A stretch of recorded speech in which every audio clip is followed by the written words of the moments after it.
You're listening to the My Wife Quit Her Job podcast, the place where I bring on successful bootstrap business owners and dig deep into what strategies they use to grow their businesses. Now, today, I'm doing a solo episode to recap the year for both of my businesses and what lies ahead in 2021. And as the saying goes, the only constant in e-commerce is change, and there are going to be some dramatic changes going forward, especially with online advertising. But before we begin, I want to thank Klaviyo for sponsoring this episode. Every customer is different, and Klaviyo helps you build more personal connections with each customer based on the things that they really care about. Send more relevant emails by tailoring every experience based on individual preferences and shopping behavior. With top-notch targeting and best-in-class segmentation, you can unlock the full potential of your e-commerce data and create email marketing moments that keep shoppers coming back well past the holidays. Just ask Living Proof, Tipsy Elves, Huckberry, or more than the 50,000 other brands growing with Klaviyo.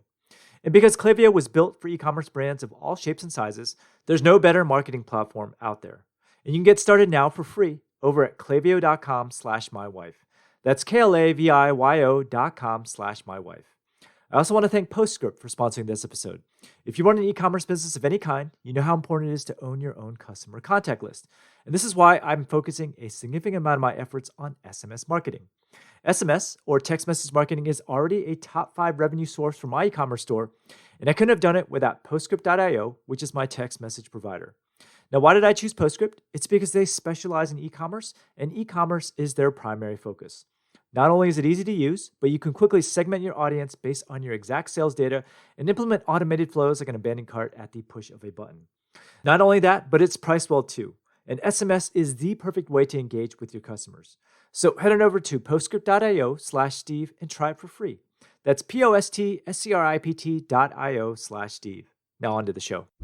Welcome to the My Wife Quit Her Job podcast, where we'll teach you how to create a business that suits your lifestyle so you can spend more time with your family and focus on doing the things that you love. Here's your host, Steve Chu. Welcome to the My Wife Quit Her Job podcast. First off, Happy New Year. I personally am so glad that 2020 is over with. It's been a very rough year for both Bumblebee Linens as well as MyWifeQuitHerJob.com. So today, I'm going to do a solo episode to recap the year for both of my businesses and then discuss what lies ahead in 2021. Now, if you look back to the beginning of the year, things were going actually really great for my e-commerce store as well as my blog in January and February. But when March hit, when COVID-19 hit, my business was hit really hard. In fact, my revenue was sliced by more than half when the coronavirus first hit the United States. And as all of you who have been following me for a long time know, my primary products for my e-commerce store are handkerchiefs and weddings for special occasions. In addition, I sell personalized and monogram napkins for parties, hotels, airlines, and basically my store was just hit hard everywhere on practically every single front. And because of the coronavirus and the shelter-in-place rules, no one was getting married, no one was having parties, and no one was traveling or staying in hotels. And in addition, a decent-sized piece of our business caters to real estate agents as well. But real estate sales stagnated as well during the crisis, which was mainly in March and April. And on March 22nd, my business reached a low point, and that's when my wife and I started to panic a little bit. I remember thinking to myself, okay, if the sales are like this for an extended period, then, what are we going to do? Should we move the business into a cheaper location? Right now, we're in this warehouse that's costing us, I think, almost $5,000 a month, which is really high. And so, all these things were going through my head. But then in April, my wife had the idea of selling masks. And so to test the waters, what we did is we published a tutorial on how to turn one of our handkerchiefs into a face mask without sewing. And then we started giving away these free handkerchiefs with every purchase along with the tutorials. And this promotion turned out to be a huge hit. And so what we ended up doing is we decided to import a bunch of masks, and these masks started selling like hotcakes. And I completely owe this to my wife. She thought of a really great pivot for our products, which weren't being used for weddings right now. So why not just turn that same material into something that people actually want? And those masks sold really well. And then we followed up our mask sales with a line of quarantine gifts. So what are quarantine gifts? Quarantine gifts are, for example, like our monogram cocktail napkins. In the past, they were for weddings. but we decided to embroider them with funny sayings like quarantini and some other inside COVID-19 jokes. And people at this time, I remember, because people weren't seeing each other, they wanted to give each other gifts. And so these products in our store started selling really well. And what ended up happening is that these quarantine gift sales actually got us through April, when morale for our business was just about as low as it has ever been for our company. And to make matters worse, while all this stuff was happening in March and April with our e-commerce store, I had to cancel our annual e-commerce conference, the Seller Summit. And that period was really stressful for me as well, because in a matter of just 2 weeks, my partner and I, the conference was already sold out at that point, right? My partner, Tony, and I had to give a bunch of refunds for the event. And what was particularly painful is we had to fight with various vendors to get our money back and turn the entire conference virtual. Easily one of the most stressful business situations that I've ever had to deal with. And I remember there was just one vendor. And you got to remember, at this time, everything was shut down and locked down. And we had this one vendor, which I will not name, purposely charge our credit card after refusing to give us a refund, even though the entire state of Florida was shut down at the planned date of our event, which was in May. So we had to file a charge back for that. We ended up getting our money back, and we ended up negotiating with the hotel to postpone our event. But still, when everything was up in the air, I was looking at maybe taking a loss in like the mid to high 5 figures, if things didn't go right. But fortunately, we got our money, we postponed the event, and we ran a virtual event that went surprisingly well. I didn't know what to expect because I'd never run a virtual event, but we threw that thing together in a matter of a couple of weeks. And yeah, it was great. It went better than I could possibly have imagined it would go. But even today, obviously what we did is we gave everyone a free ticket who already had a ticket to the virtual event, as well as a ticket to the next event. But even today, in the beginning of January, the live event planning still remains in limbo. I know a bunch of people have been getting the vaccine, or the vaccination process has been happening already, but from what I've been reading, the whole vaccination process has been kind of largely bungled in the United States. And in order for us to get herd immunity, it's probably going to take a while for everyone to get the vaccine, let's just say. I'm very confident that there will be a Seller Summit this year, but both Tony and I still need to figure a bunch of things out. And even if we do set a date, we still have to get the speakers and tickets and that sort of thing. It'll probably happen, but it's probably going to happen much later in the year when it's safer to do so. But anyways, after the lows of March and April, when I felt like I was getting bombarded from all sides, both businesses, with the Seller Summit and the e-commerce store, things ended up taking a dramatic turnaround. And starting in May, e-commerce just started taking off like crazy. I think because people were stuck at home and brick and mortar stores were closed, everyone just started shopping online, and it was crazy. Even my mom, who I talk to every day, my mom is pretty tech agnostic. I mean, she doesn't like tech, let's just say. And she had long resisted buying stuff online. But all of a sudden during the pandemic, she didn't want to go to the grocery store and that sort of thing. And so, we showed her how to buy stuff online. And she started getting her groceries, her clothing, everything delivered to her doorstep. And she loved it. And in fact, even today when stores are open now, obviously, she's probably never going to go back to the old way of physically going to the store. I mean, my mom is getting up there in age, and, she doesn't like to drive either. And now she's adopted this online shopping mentality. And this is incidentally why I am just so bullish on e-commerce in 2021. I went and pulled up some stats. According to Statista, e-commerce as a percentage of retail sales shot up from 11.8% to 14.3% in Q3 of 2020. And Q3 of 2020, this is after the stores had already reopened for the holiday season as well. And so I sincerely believe that e-commerce is going to skyrocket even further in 2021, and that 2021 will truly be the best time to get into e-commerce. And if you're already in e-commerce, it's going to be a really good year. But I do want to clarify that when I talk about e-commerce, it's not just any type of e-commerce. And here's my personal take on the situation, since there's many different ways to sell physical products online. But first off, because many people are going to be embracing e-commerce, marketplaces like Amazon will continue to get more competitive, and the evil seller activity, from what I've seen, has shown no signs of lessening. And if you listen to episode 332 of my podcast with Amanda Wittenborn, she actually had many of her most profitable listings shut down for copyright infringement when she's the designer of her products. I mean, she owns the copyright, yet her listings were constantly getting taken down by people accusing her of copyright infringement. Even after a prolonged battle with these malicious sellers, she still continues to have problems today with these exact same listings, which at the time were bringing in the bulk of her revenue. So what is her strategy today? Well, her Amazon strategy today is to release a bunch of new products and basically try to stay under the radar with her products. Because this is what she said, and you can listen to that podcast episode for yourself. As soon as your product hits the bestsellers list, it's ripe for malicious activity. So it's in your best interest, ironically, to not be the best-selling item on Amazon. It's just to kind of make your money, diversify across many different products, and basically just stay under the radar. I mean, the fact that you have to go to those lengths, it's just one of the unfortunate aspects of selling on Amazon today. Because still, even in all through 2020, it's just way too easy for a malicious seller to take someone down. And things haven't changed much in 2020. And I actually do not foresee many changes in 2021 in this department. And this is why I believe more than ever that having your own brand and your own platform is the way to go in the foreseeable future. Now, it's fine to sell on as many marketplaces as possible to proliferate your sales, but it's important to not rely on a third-party platform for all of your sales.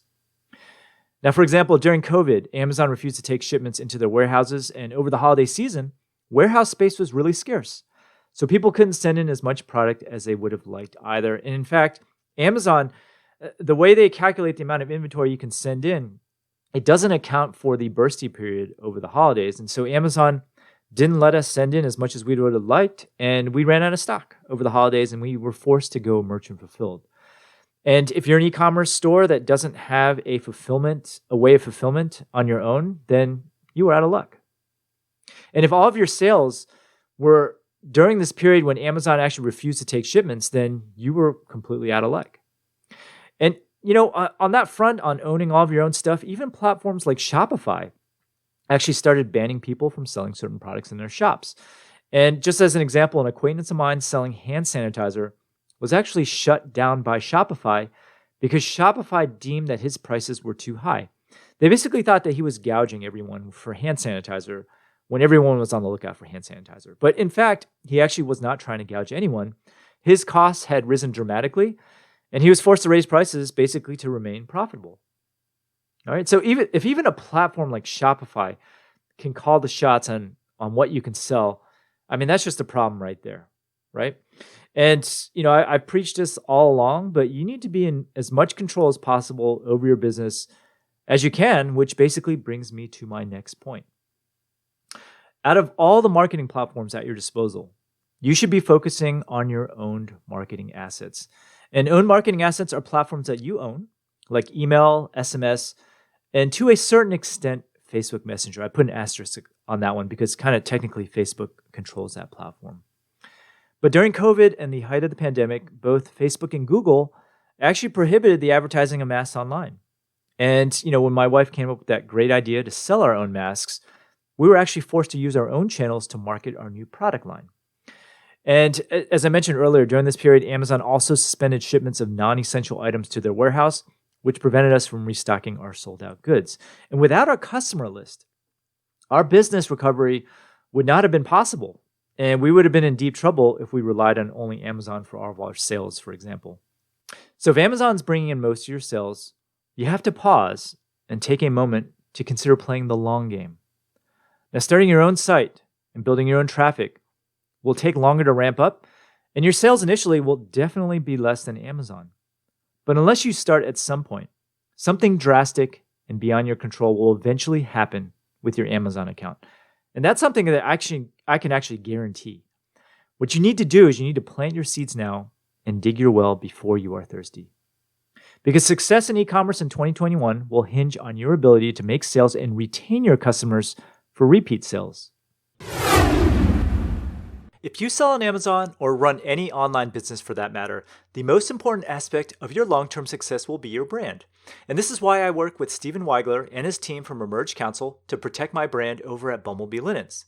Now, what's unique about Emerge Counsel is that Steve focuses his legal practice on e-commerce and provides strategic and legal representation to entrepreneurs to protect their IP. So, for example, if you've ever been ripped off or knocked off on Amazon, then Steve can help you fight back and protect yourself.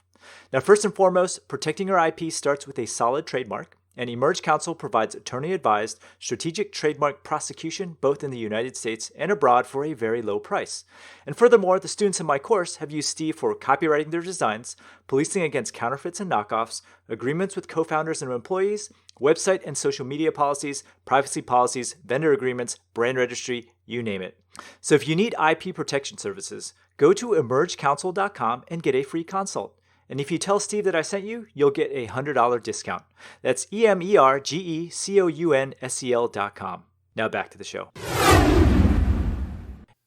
So how do you build a lasting customer relationship and increase the lifetime value of your customer? One, you can segment out who your best customers are and treat them like royalty. One thing that we always do is at the end of the year, we go through our customer list. Actually, usually once a quarter, we go through our best customers. These are people who buy a lot and often.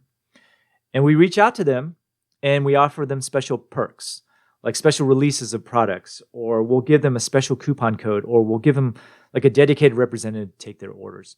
Make them feel special so that they'll buy from you again and again. We also send emails and texts to our existing customers regularly. So if you're not sending email out at least once a week, then you're missing out on a lot of sales. And if you haven't implemented some of these basic flows, like a pre-purchase flow or an abandoned cart flow, a post-purchase flow, or win-back flow, look those up on my blog if you don't know what I'm talking about. You definitely have to implement those with your site.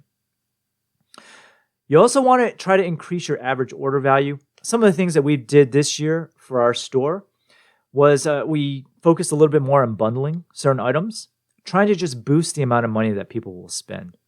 Another way to kind of artificially do this is to set a higher free shipping threshold. So by setting your free shipping threshold a little bit higher to entice someone to add an additional item, you can increase your average order value and your sales as well. One thing that I completely redid in the beginning of the year was our cross-sell strategy. So we use Klaviyo, and depending on what someone has purchased, we send them now different post-purchase sequences that cross-sell them complementary items. So for example, if someone buys cocktail napkins at our store, that sends them down a special email post-purchase sequence that tries to cross-sell them dinner napkins and lunch napkins. And we are also running Facebook dynamic cross-sells as well. Facebook has knowledge of what everyone's purchased at your store and what they've bought. And Facebook has a pretty good idea of what products are bought with each other. And so you can actually have Facebook automatically create ads with products that it thinks people are likely to buy once they bought a certain product. It's called Facebook Dynamic Cross-Sells. It actually works really well. You can also implement a loyalty program. And this is something that we implemented with ManyChat for free. There's a post on the blog. Just do a search for loyalty program, and you can see how I implemented that for free. But bottom line, right now, over a third of our business is from repeat customers. And just having these repeat customers establishes a solid foundation for our business to grow every single year because we had that solid base. Now, one thing I also want to mention is that there's going to be some really big changes on the horizon for Facebook and Google advertisers. That's worth mentioning. And this all has to do with Apple. Starting in iOS 14, Apple is going to flash a pop-up whenever someone visits your site that will ask Apple users for permission to track you across apps and websites owned by other companies. I've seen a picture of this pop-up. It's really obtrusive. And just the verbiage that they use, do you give this site permission to track you across apps and websites owned by other companies?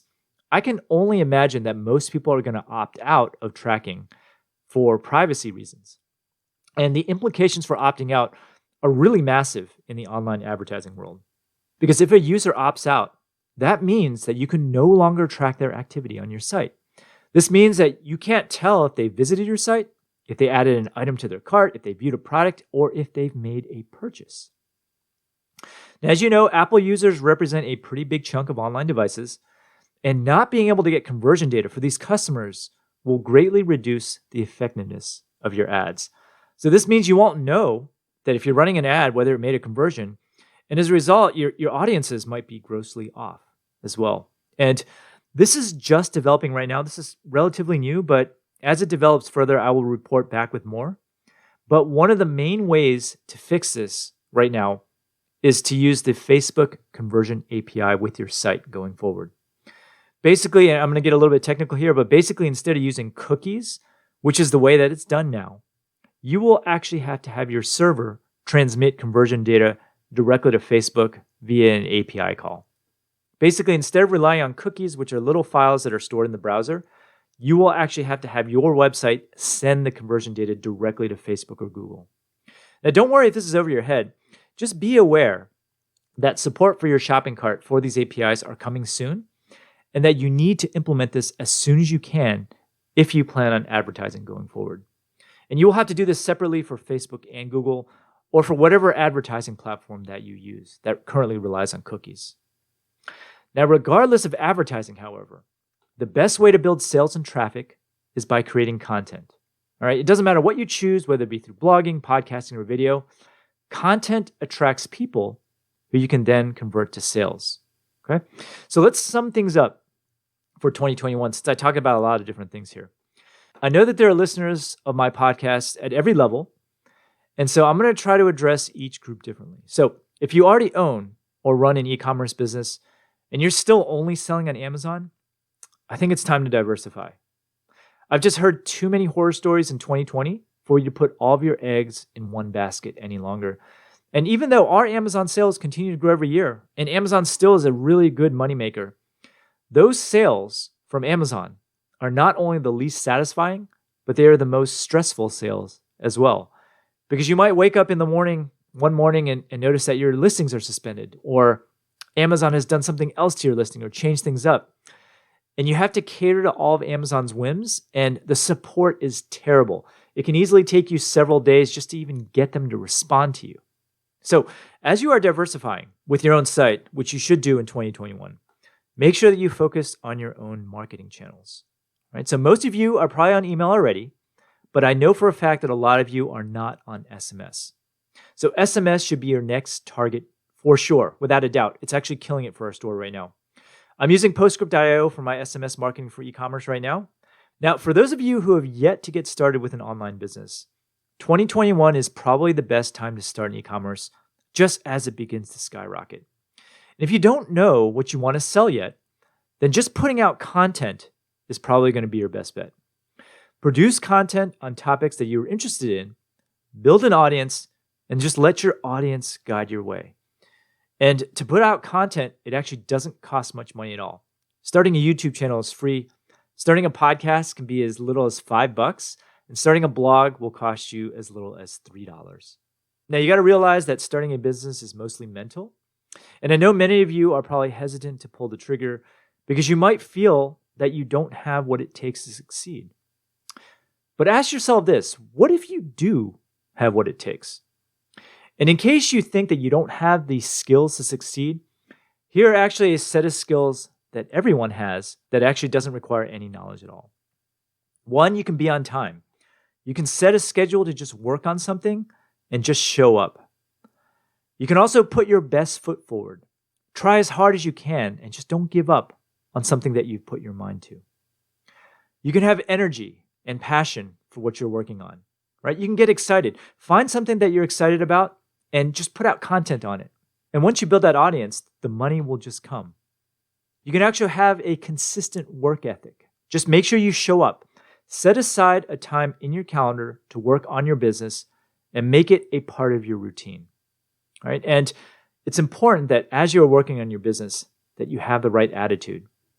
Don't keep telling yourself that this is too hard or that you've tried everything. That's actually one of my pet peeves. Whenever someone tells me that they've tried everything and nothing's working, there's no way that you've tried everything, because if you've tried everything, that means that you would have found something that worked. Right? So have an open mind, have the right attitude. Go into this believing that you're going to succeed. And have an open mind. Be coachable. Right? If someone is telling you that you're doing something wrong, don't make excuses.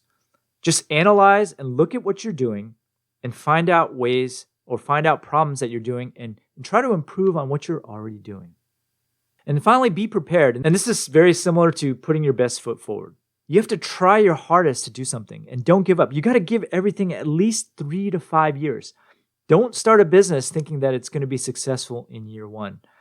You got to have a long-term mindset because things just take time to grow. Things take time to sink in. If you're taking a course, if you're trying to learn something, don't expect to be an expert at it right away. I remember when I was taking this one engineering class in college, it was easily the hardest class that I've ever taken. And when I first reviewed the material, I didn't understand a thing. And I didn't understand a thing throughout the entire semester. It was only that last 2 weeks of the semester did things finally sink in, and I ended up doing well in the class. But it took a very long time. Running a business is the exact same way. So if you have the right attitude, good things will happen. And for 2021, I know that I'm going to be doubling down on content. In fact, I have a couple of special announcements to make in the next couple of episodes on my next content endeavors that I'm really excited about. So here's to a prosperous 2021 for everyone. And I look forward to hearing what you guys are up to. So I hope you enjoyed my recap of 2020 and what is in store for 2021. And for more information about this episode, go to mywifequitterjob.com/episode 336. And once again, I want to thank Postscript.io, which is my SMS marketing platform of choice for e-commerce. With a few clicks of a button, you can easily segment and send targeted text messages to your client base. SMS is the next big owned marketing platform, and you can sign up for free over at postscript.io/Steve. That's postscript.io/Steve. I also want to thank Klaviyo, which is my email marketing platform of choice for e-commerce merchants. You can easily put together automated flows like an abandoned cart sequence, a post-purchase flow, or win-back campaign. Basically, all these sequences that will make you money on autopilot. So head on over to mywifequitterjob.com/KLAVIYO. Once again, that's mywifequitterjob.com/KLAVIYO. Now, I talk about how I use both these tools on my blog, and if you are interested in starting your own e-commerce store, head on over to mywifequitterjob.com and sign up for my free 6-day mini course. Just type in your email, and I'll send you the course right away. Thanks for listening. Thanks for listening to the My Wife Quit Her Job podcast, where we are giving the courage people need to start their own online business. For more information, visit Steve's blog at www.mywifequitterjob.com.